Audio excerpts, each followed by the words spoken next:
today we want to review a book. We have carefully selected a captivating book that has sparked our curiosity. We'll be delving into the book Profit from the Panic by Adam Khoo, Conrad Alvin Lim, and Ryan Huang. Through this book, all authors provide readers with valuable insight into navigating the ups and downs of the market. The books empower people to see opportunities where others see only chaos, guiding them to make wise investment choices that can lead to long-term wealth creation. In this chapter, we're diving deep into the financial crisis that has been shaking the global market. Strap yourself in because these are truly traumatic and historic times. We're currently facing the most severe economic downturn since the Great Depression of the 1930s. So, that's how bad has it been? Within a mere 14 months, the US stock market plummeted by a staggering 47% from the record high in October 2007. To put in perspective, that's the biggest drop since the Great Depression. But the financial crisis didn't spare other markets around the world either. That takes the closer look at how some of them were affected. First up, Singapore. The Singapore index hit a 4-year low, plunging by stretching 61% from the peak of over 3,800 points in October 2007. This downturn had a domino effect, dragging down many stocks to the new 52-week low. As we delve into the aftermath of the crisis, it's become evident that even the seemingly invisible financial institutions were not spared. There were companies that had weathered in the storm of the Great Depression, the world wars, and numerous financial meltdowns throughout his life. We dive into the compelling page of the book that unravels the origin of the devastating financial collapse. How did it all begin? How did company worth billions suddenly become worthless overnight? The answer lies in the series of events driven by the questionable bank practice, a story that spanned 8 years. The turn of millennium witnessed the dot-com bust, which triggered a mild recession. In response, the US Federal Reserve dramatically reduced interest rates to an all-time low of 1%. In the lead to easier and cheaper borrowing, igniting asset inflation and killing a property boom with the soaring gold price. Amidst this bullish market, banks, driven by greed for greater profits, engaged in risky living practice. Subprime living became prevalent, with loans being granted to individuals without credit history or stable income. Banks also employed enticing tactics such as a sufficient introductory interest rate and zero down payment schemes to attract more borrowers. In these segments, we explore the deepening crisis and impact on companies and individuals. The situation worsened when short sellers, after a month's break, re-entered the market and joined the forced sellers, intensifying the downward spiral. The cumulative effects on this event created a system confidence problem within the financial markets. In October 2008, the world's largest economy experienced its first negative GDP growth quarter. Several factors contribute to this declining, including falling orders for durable goods, dropping sales of new homes, an unexpected decline in export due to the strengthening US currency, cutting customer spending due to repairs and harder borrowing, unexpected rise in unemployment climb. In today's book review, we delve into the intriguing page of never before seen market swings to uncover the unpredicted volatility market fluctuation witnesses during a particular period. What caused such intriguing behavior? The answer lies in the action of hedge funds, especially those that have made substantial bet on the commodities and other sectors. Now, let's delve into the aftermath of the crisis in profound impact on the global economy. It triggered a global recession, impacting countries such as Europe, Germany, Japan, and Singapore, all of which experienced an economic contraction in the final quarter of 2008. Among the hardest hit sectors were manufacturing and financials. In the upcoming segment, we will explore the intriguing insight of the disaster or opportunity of a lifetime. While most people view as a horrific financial crisis, brace themselves for challenging times. As I view it as the greatest opportunity since the Great Depression. These individuals belong to the group that has historically seized opportunities during crisis. This book challenges the common assumption that we should wait until the economy recovers before considering investment. By seizing opportunities during a recession, investors can benefit from the stock market upward trajectory before the economy fully recovers. Waiting for the economy to bounce back may lead to missed opportunities and exposure to the future potential. This book emphasizes the importance of taking control of your financial future and making informed decisions in the face of economic uncertainty. According to the author, while we cannot control the direction of the economy, we have the power to determine whether we emerge richer or poorer. In this part, we dive into the interactive working of financial markets. In this video, we will explore the concept of history, repeating itself and how studying past data and stock market can provide valuable insight into the market behavior.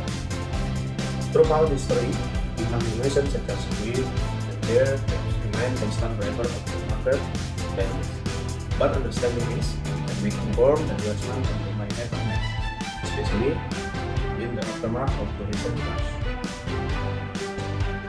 We will dive into the concept of indices and the role to understand how the market works, using insight from the book, profit from the money. An index serves as a instrument to the stock market to combine tracking the value of some invested stock. Now, with the understanding how the indices work, let's take a look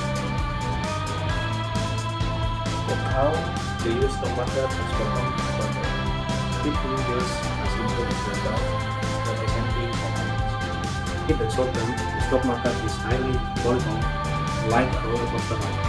Every time it goes up, it will come down. Every time it goes up, it will bounce back up again.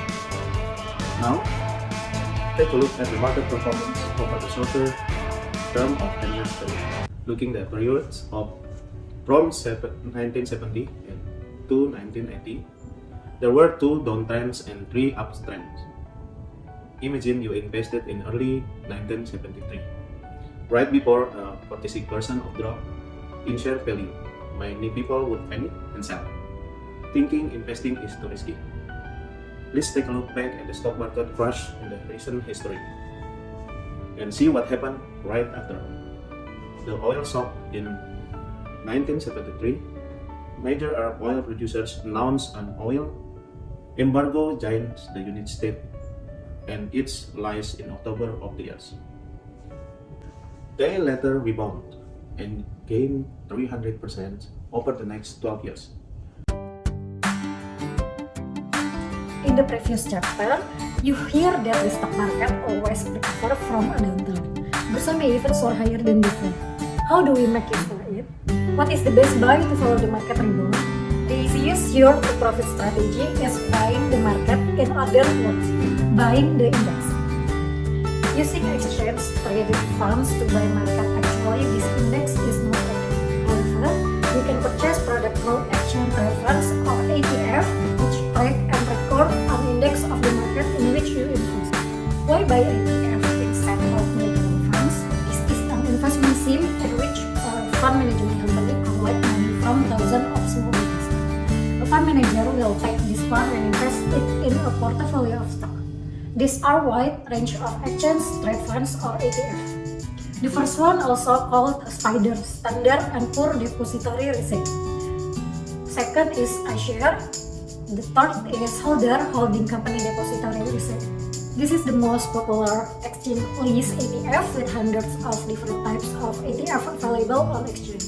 The first one is the Straight Time Index or STI ETF. Second is Standard and Poor Depository Receipt Series 1 or SPY. Third is Diamond. Fourth is iShare FTSE Xinhua China 25 Index. Next is iShare MSCI Emerging Market Index. And last but not least, iShare MSCI United Kingdom Index. The next discussion is trend issue trends. Before discussing when is a good time to buy an index investment, you should first learn about investor psychology. This can be seen in the pattern of stock price movement. The study of this pattern is known as technical analysis. Stock price tend to move in general, which is a called trend. The three main trends are uptrend, downtrend, and consolidation. In chapter 4, entitled Buying Market and Sectors in Times of Crisis, this chapter explains the right strategy for investing. The first strategy, buy then hold. The simple strategy but profitable if it lasts long enough, about 5-10 years. What needs to be noted in the buy and hold strategy is that you have to make sure not to buy when the market reaches a peak or the price is too expensive or high. There are two important things to note. The first one is avoid investing when economic news is good. Invest when bad economic news is announced. When the news gets bad, that's the time to buy. The indicator 2 is invest only when the PE ratio or price to earning ratio is below 15 till 20. This ratio indicates how much the market is willing to pay for a company asset. The next strategy is dollar cost averaging. This is also a simple strategy to execute to achieve relative high profits than strategy 1. This strategy does not care about when the market is bottom but can guarantee that you will not buy the market at a high average price. The trick is to consistently invest in fixed dollar amount into an index ETF at regular periods. The next strategy is determine the exact moment of the market using technical analysis. By using the right moment, this strategy allows you to generate higher profits in the short period. But this strategy is the most difficult to do because this requires an understanding of the study of technical analysis and a little extra work. Here's how to do it. First, buying on a dips and an uptrend.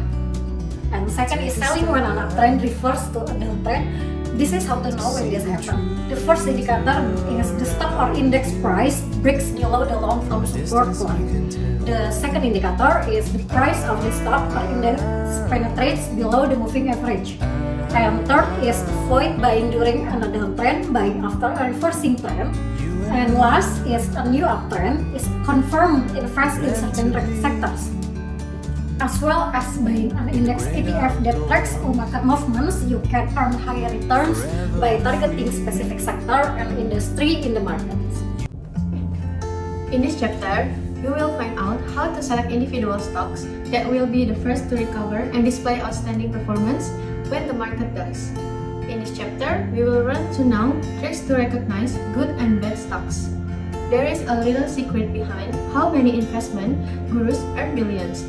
Most of the profits come from buying shares of fundamentally safe companies. When the market is down, valuable buys occur when price decline due to the emergence of excessive sentiment. There are 3 steps to do value investing. The first step is identify really good companies.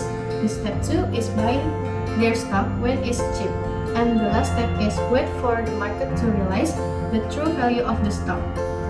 There are 8 steps to buy a good company when the stock price drops sharply. The first is historical revenue and consistency cash flow growth. You should only buy a company if it has a proven track record of increasing its revenues consistently for at least 7 years. Cash flow from managing the company must also increase consistently. Step 2. Sustainable competitive advantage. The companies you invest in must have a sustainable competitive advantage. This refers to an advantage a company has that its competitor do not have, which is not easily imitated. This creates a significant barrier to fending off competition from other companies. The first step is debt financing is conservative. It is very natural and healthy for a company to borrow money to develop its operations. However, the amount of borrowing that is too large will make the company's financial status unstable. The first step is level high return on equity or ROE. ROE is a calculation of a company's profit that shows how much profit is generated with the funds of the shareholders. The fifth step is strong cash flow. When a company has abundant cash, it can recover quickly from financial problems. The sixth step is management owns or purchases shares. The next criterion is to observe insider trading of major shareholders and top management in the company. The seventh step is undervalue or stock price under intrinsic value. One of the most important steps is to determine the intrinsic value of a company's stocks and ensure that its current price is below its true value. The last step is the share price is consolidating or in an uptrend. Always remember to buy a stock when the price is in an uptrend or entering a period of consolidation or moving sideways. Okay, move to chapter 6. With the strategy you have learned, now you can start looking for and researching the stocks you want as a place to invest. One of the most important and basic rules about investing is to spread it out and don't put all your eggs in one basket. No matter how good a company is, never invest more than 20% of your money in a single stock. Also, never invest all your money in one sector or industry or even in one country. Always make sure that my stock portfolio has stocks from different sectors or industry such as technology, finance, consumer products, oil and gas, and property. What every portfolio should have, no matter what sector or industry you choose to invest in, I recommend that you include inflationary stocks and defensive stocks. It's always a good thing to have some defensive stocks in your portfolio. Defensive stocks are the ones that everyone buys during recessions and downturns, even though their price tend to stabilize and move up when the market is overall bearish. This chapter is talking about often when a stock looks profitable and highly desirable on short-term charts, overbuying sentiment can quickly turn the stock into an overpriced rocket. When this happens, looking back at the long-term chart reveals something like the start of a roller coaster game. The price will continue to increase until a peak is formed, which will then decrease sharply. In this chapter, we find out the first economic data and reports that interest rate the market is constantly being bombarded with economic data that will move sectors and industries in the short term. Here are 5 data.